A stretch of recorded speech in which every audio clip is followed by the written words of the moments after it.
லக்ஷ்மி வந்தாச்சு. Co presented by Vasanth & கோவின் தீபாவளி சிறப்பு தள்ளுபடி விற்பனை.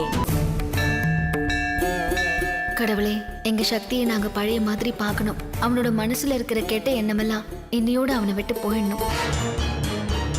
வெற்றியை பார்த்த அடுத்த நிமிஷமே எனக்கு என்னோட பழைய வாழ்க்கையெல்லாம் மறந்து போச்சு சக்தி.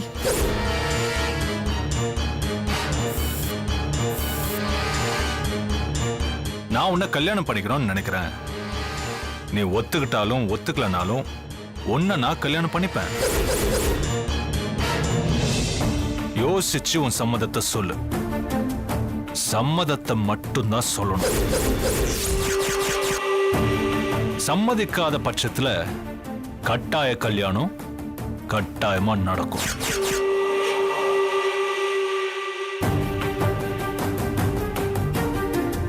இங்க இருந்து நீ தப்பிச்சிடலாம் மட்டும் நினைக்காத.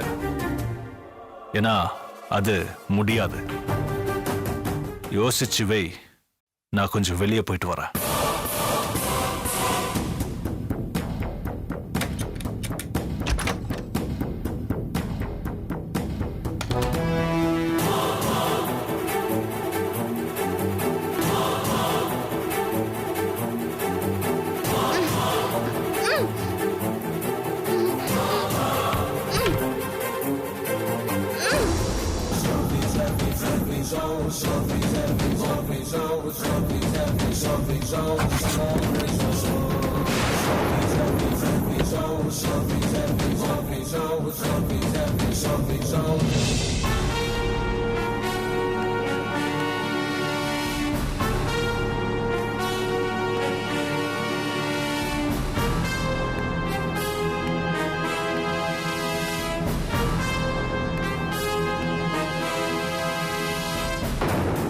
சரசு மா, சக்தி என்ன பண்ணிட்டு இருக்கான்? தங்கறதுக்கு வீடு கிடைச்சதுன்னு தின்னுட்டு தூங்கிட்டு இருக்கானா? அட நீங்க வேறம்மா, அவர் வீட்லயே இல்ல. மத்தியானமே கிளம்பி வெளியில போனவர் தான், இன்னும் வீட்டுக்கு வந்த பாடில்ல. பரவாயில்ல, கொஞ்சம் சொன்ன இருக்குன்னு நினைக்கிறேன். நீங்க வேற, நீங்க அடிச்சப்பவே இதே வேற ஒருத்தனா இருந்தான்னு வச்சுக்கோங்க, உங்களை திருப்பி அடிச்சிருப்பான். அதுல இருந்தே தெரியல அவருக்கு கொஞ்சம் கூட சொரணையே இல்லைன்னு. தப்பா சொல்ற சரசு. நான் அவனை அடிச்ச மாதிரி யார் அடிச்சிருந்தாலும் அவங்க என்ன திருப்பி அடிச்சிருக்க மாட்டாங்க. அது எப்படிமா? ஒருத்தருக்குமே சொரணை இல்லாமையா போயிடும்? இது சொர்ண சம்பந்தப்பட்ட விஷயம் இல்லடி, சூழ்நிலை சம்பந்தப்பட்ட விஷயம். சூழ்நிலையா? ஆமா. எந்த தப்புமே செய்யாத ஒருத்தனை திடீர்னு அடிச்சா அவன் ஷாக் ஆவானே தவிர ரியாக்ட் பண்ண மாட்டான். நாம என்ன தப்பு செஞ்சோம், எதுக்காக நம்மள அடிச்சாங்கன்னு தான் யோசிப்பான். அதுவே அன்னைக்கு நான் அவனை பெட்ரூம்ல கூட்டிட்டு போய் யோசிக்க விடாம இருந்திருந்தா சொர்ணையாவது சுண்ணாம்பாவது. அம்மா, ரூம்ல கூட்டிட்டு போய் அப்படி என்னம்மா சொன்னீங்க? பொட்டிப்பாமா அடங்கி வெளியில வந்தாரேம்மா. உனக்கு மண்டே வெடிச்சிருக்குமே, உள்ள என்ன நடந்ததுன்னு தெரிஞ்சுக்காம. அப்படியெல்லாம் ஒண்ணு இல்லம்மா. இங்க பார், நீ எதை வேணாலும் நினைச்சிட்டு போ, அத பத்தி எனக்கு கவலை இல்ல. அப்ப என்னதான் நடந்துச்சுன்னு சொல்லுங்க. அவனுக்கு ஒரு ஆம்பளையா எப்படி நடந்துக்கணும்னு சொல்லி கொடுத்தேன். நமக்கு தேவையானதை எப்படி அடையணும்னு சொல்லி கொடுத்தேன். ஐயோ, வேணாம்மா, வேணாம் வேணாம் வேணாம் வேணாம். நீங்க எதுவுமே சொல்ல வேணாம், எனக்கு எல்லாம் நல்லா புரிஞ்சு போச்சு. ஏய், அங்க நடந்தது ஒண்ணு, நீ நினைக்கிறது ஒண்ணு. இந்த மகதி ஒரு பெண் புலிடி. ஒரு குட் நியூஸ். என்ன? லக்ஷ்மி சம்பந்தப்பட்ட விஷயமா? ஆமா, அவளை நான் கடத்திட்டேன். சபாஷ். ஆக்சுவலா இந்த சபாஷை நான் உனக்கு சொல்லணும். உன்னாலதான் எனக்கு இப்படி ஒரு தைரியமே வந்துச்சு. பெட்ரூம்ல வச்சு நீ நிஜமாவே ஒரு நாடகம் ஆடினியே, அதுல வந்த தைரியத்துல தான் நான் இப்படி பண்ணேன். தைரியம் புருஷ லட்சணம். சரி, லக்ஷ்மி எங்க இருக்கா? அவளை ஒரு ரூம்ல போட்டு கட்டி வச்சிருக்கேன். அதான் கடத்திட்டல, அப்புறம் எதுக்கு யோசிக்கிற? சட்டு போட்டு கல்யாணத்தை பண்ண வேண்டியதானே? இல்ல, கல்யாணத்துக்கு தேவையான ஏற்பாடுலாம் பண்ணணும் இல்லையா? ஆமா ஆமா, பண்ணணும். ஒரு 2 நாள் கழிச்சு தான் நான் கல்யாணம் பண்ணலான் இருக்கேன். நான் நல்லவன் மட்டும் இல்ல, அதே அளவுக்கு கெட்டவனும் கூட. அவளுக்கு புரிய வச்சுட்டு கல்யாணம் பண்ணாதான் அவ என்னை பார்த்து பயப்படுவா. பரவாயில்லையே, பயங்கரமா யோசிக்கிற. எல்லாம் நீ கொடுத்த தைரியம் தான். சரி, நான் லக்ஷ்மியை கொஞ்சம் பார்க்கணும். வா பார்க்கலாம். அவளை தனியா பார்க்கணும். அவகிட்ட கொஞ்சம் பர்சனலா பேசணும். நறுக்குன்னு 4 வார்த்தை அவளை திட்டணும். அது நீ பக்கத்துல இருந்தா நடக்காது. சரி, நான் வெளியே நிக்கிறேன், நீ வேணா போய் பேசிட்டு வா. சரி, போலாம் வா. வா.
என்னடி முறைக்கிற? கட்டி போட்டு வாயை ஒட்டி வச்சிருந்தாலும் இன்னமும் திமிர் அடங்கல. ஓ என்னடா சக்தி தானே நம்மள கடத்திட்டு வந்து கட்டி போட்டான். இவ எப்படிடா இங்க வந்தான்னு பாக்குறியா? இந்த மகதி எங்க வேணாலும் எப்படி வேணாலும் உருவெடுத்து வந்து நிப்பேன். உன்னை கடத்திட்டேன்னு சக்தி என்கிட்ட சொன்னா. உன்னை பார்க்கணும்னு எனக்கு தோணுச்சு. அதான் நான் பறந்து ஓடி இங்க வந்துட்டேன். ஏதோ பாசத்துல வந்துட்டேன் மட்டும் நினைக்காத. உன்னை இப்படி பார்க்கணும்னு நான் ரொம்ப காலமா காத்துட்டு இருந்தேன்டி. நீ அடங்கி உடங்கி கடக்கிறத பாக்குறதே ஒரு கண்குள்ளா காட்சி தானே. வீட்ல வச்சே உன் கதையை முடிக்கணும்னு நினைச்சேன்டி.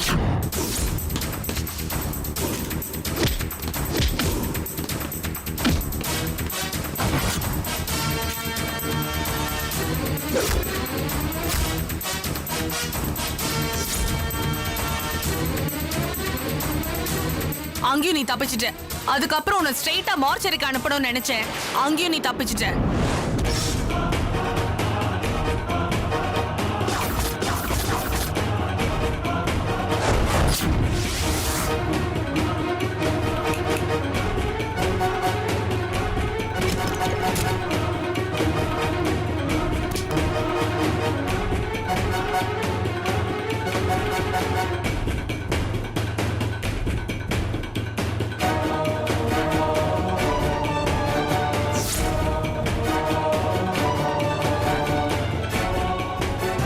அப்புறம் தான் தெரிஞ்சது நீ மரணத்தோட பக்கத்துல இல்லைன்னு.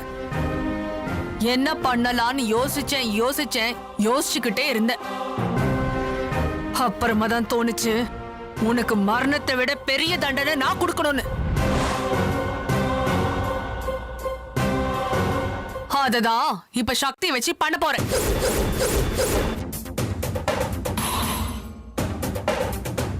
என்ன தண்டனைன்னு கேக்குறியா? அத சக்தி உன்கிட்ட சொல்லிருப்பானே. சொல்லல? சரி விடு, நானே அத உன்கிட்ட சொல்றேன். என் வெற்றி என்னால மறக்க முடியாதுன்னு சொன்னேன். என் மாஜி புருஷன் ரிஷிய கரெக்ட் பண்ணணும்னு ஆசைப்பட்ட.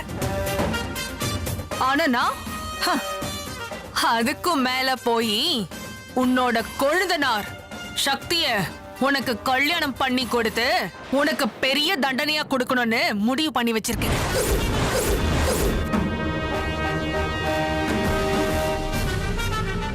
காதலிச்சது ஒருத்தனை, கல்யாணம் பண்ணிக்கிட்டது இன்னொருத்தனை, ஆசைப்பட்டது வேற ஒருத்தனை. ஆனா இப்போ காதலிச்சவனே நீ கல்யாணம் பண்ணிக்க போற. ஏண்டி, காதலிக்கும் போது இனிச்சவன் இப்போ கல்யாணம் பண்ணும்போது கசக்குறானா உனக்கு? காதலிச்சவனை கல்யாணம் பண்ணிக்கிறது எவ்வளவு பெரிய கொடுப்பனை தெரியுமா? இங்க பார், நான் உன்னை அழிக்கணும்னு முடிவு பண்ணேன். ஆனா நீ எனக்கு தண்ணி காமிச்ச. அதான் உன் கைய வச்சே உன் கண்ணை குத்தலான்னு முடிவு பண்ணிருக்கேன். உன் வீட்ல இருக்க சக்தியை தூண்டி விட்டு உனக்கு கல்யாணம் பண்ணி பார்க்க போறேன். உன் வாழ்க்கைய அழிக்கணும்னு முடிவு பண்ணிட்ட. இதுல இருந்து உன்னால தப்பவே முடியாதடி. நானும் பாக்குறேன். வரட்டுமா?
என்னடா லட்சுமி எங்கதான் இருக்கா?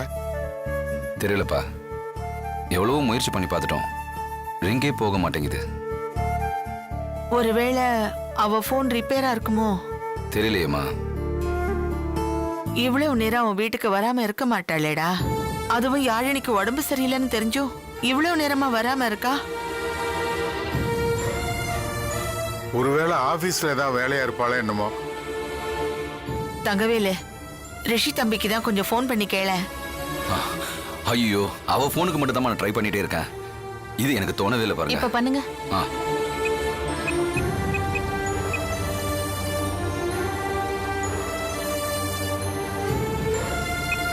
ஹலோ.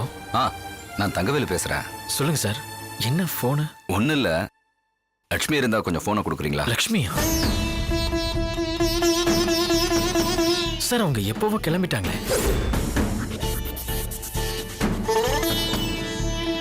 இன்னும் வீட்டுக்கு வரலையா? இல்லங்க.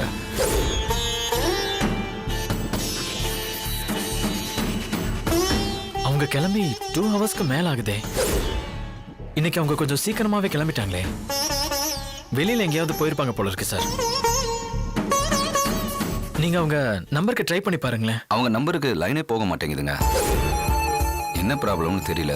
இல்ல சார், ஏதாவது நெட்வொர்க் ப்ராப்ளமா இருக்க போகுது. இப்போ அவங்கள எப்படி பிடிக்கிறதுன்னு தான் தெரியல. என்ன சார், ரொம்ப அர்ஜென்ட்டா? இல்ல இல்ல இல்ல இல்ல, யாழினிக்கு இப்போ உடம்பு சரியில்லை. அவ பக்கத்துல இருந்தா அம்மா கொஞ்சம் தைரியமா இருப்பாங்க, அதான். ஓகே சார், இப்போ நானும் அவங்க நம்பருக்கு ட்ரை பண்ணி பார்க்குறேன். கிடைச்ச உடனே நான் உங்களுக்கு ஃபோன் பண்ண சொல்றேன். சரிங்க. Okay sir. என்னடா, என்ன சொன்னாரு? அவ கிளம்பி 2 மணி நேரம் ஆயிடுச்சாமா. 2 மணி நேரம் ஆயிடுச்சா? ஐயோ, எங்க போயிருப்பா? இந்நேரத்துக்கு வீட்டுக்கு வந்திருக்கணுமேடா. ஒருவேளை என்னங்க நம்ம மேல கோச்சுக்கிட்டு எங்கேயாச்சும் போயிருப்பாளோ? வள்ளி, அதெல்லாம் இருக்காதுமா. போறவ எதுக்கு ஃபோன் பண்ணி யாழினி பத்தி விசாரிக்க போறா? அத்தை, அர்ஜுனை வீட்ல விட்டுட்டா போவா? நீங்க ஏன் அத்தை தேவையில்லாம கற்பனை எல்லாம் பண்ணிட்டு இருக்கீங்க? யாழினிய நினைச்சா எனக்கு ரொம்ப கவலையா இருக்கு. எந்த வைத்தியமும் பண்ணாம இவளை இப்படியே எப்படி வச்சிருக்க முடியும்? அம்மா, எந்த நோயும் இல்லாதவளுக்கு என்னம்மா வைத்தியம் பண்றது? நோய் இல்லாமையாடா இவ இப்படி படுத்த படுக்கையா கிடக்குறா? அவ உடம்ப பாரு, ஒண்ணுமே இல்ல. 1 மாசம் ஏதோ சீக்கு வந்த மாதிரி இருக்கா. டாக்டர் ஒண்ணுமே இல்லைன்னு தானம்மா சொல்றாரு. ஏங்க, டாக்டருங்களால கண்டுபிடிக்க முடியாத நோயா இருக்குமோ? என்னடி பேசுற? டாக்டரால கண்டுபிடிக்க முடியாத நோய் என்ன இருக்கும்? இருக்குடா, நம்ம கிராமத்துல சொல்லுவாங்களே, பேர் தெரியாத நோய் என்ன, பில்லி சூனியா அது இதுன்னு. அந்த மாதிரி ஏதாவது ஒண்ணு ஆயிருக்குமாடா? இருக்காது. ஏங்க என்னங்க உளறிக்கிட்டு இருக்கீங்க? இந்த சின்ன குழந்தைக்கு போய் யாராவது பில்லி சூனிய வைப்பாங்களா? எதுக்கு வைக்கணும்? ஏதோ திருஷ்டி சுத்தி போட்டதை மிதிச்சிட்டு வந்திருப்பா. மசூதி கூட்டிட்டு போய் மந்திரிச்சு விட்டா அவளுக்கு சரியா போயிடும். சரியாதாம்மா சொல்றீங்க. நம்ம முதல்ல அதை செய்யணும். பாவம் குழந்தை. சரிடா, நீங்க போய் ரெஸ்ட் எடுத்துக்கோங்க. நைட்ல ஏதோ கூப்பிடுங்க அத்தை. கூப்பிடுறேம்மா, போங்க. வரம்மா, பயப்படாத. தூங்கிட்டாளாங்க? தூங்கிட்டாரு. தூங்குடா.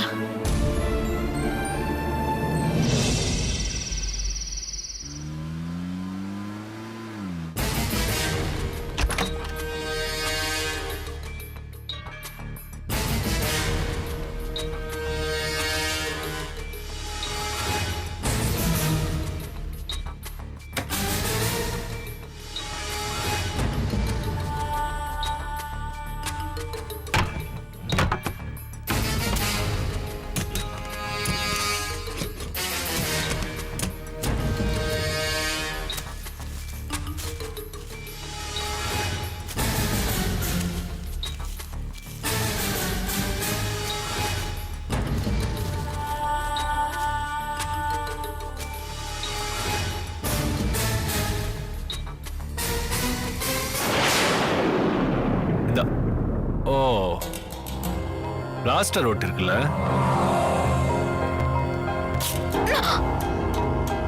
இந்தா சாப்பிடு.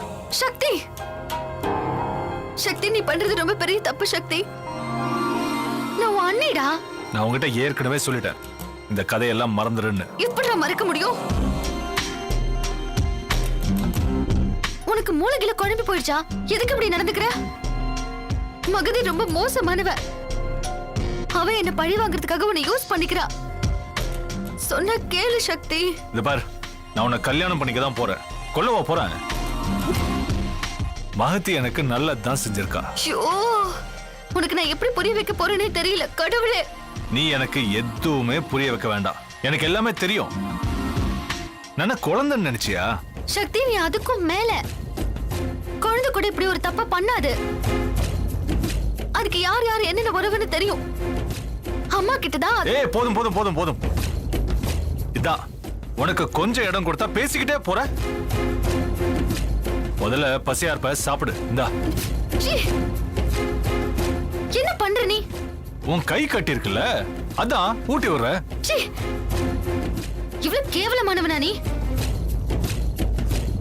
அதுவும் உன் அண்ணன் பொண்டாட்டி கிட்ட போய் இப்படி நடந்துக்கிற? வெக்கமா இல்ல உனக்கு? பசிக்கு யார் ஊட்டி விட்டா என்ன? சாப்பிடு. ஏய், வேண்டாம், மரியாதையா போயிடு, இல்ல கட்டி ஊரை கூப்பிட்டுருவேன். நீ சாப்பிடு, போறேன். இந்த சாப்பிடு. உன் கையில சாப்பிடறதுக்கு பதிலா பட்டினி கடந்து செத்துருவேன். லக்ஷ்மி, ஏன் என்ன இப்படி வெறுக்கிற? நான் உனக்கு அப்படி என்ன கெடுதல் பண்ணிட்டேன்? இதை விட பெரிய கெடுதலை உன்னால் எனக்கு பண்ணவே முடியாது. சக்தி, நான் ஊரை கூப்பிட்டுருவேன், மரியாதையா போயிடு. ஓ, அப்படி ஒரு எண்ணம் இருக்கோ? நீ காட்டு கத்தல் கத்துனாலும் எவன் காதலையும் விழாது. கத்துறோம்னா கத்திப்பாரு. இது பார், ஏற்கனவே பசி மயக்கத்துல இருக்க, சாப்பிட வேற மாட்டேங்கிற. கத்துனா இருக்கிற கொஞ்சம் எனர்ஜியும் போயிடும். இத சாப்பிட்டுட்டு வேணும்னா ஒரு 1/2 மணி நேரம் வேணும்னாலும் கத்திப்பாரு.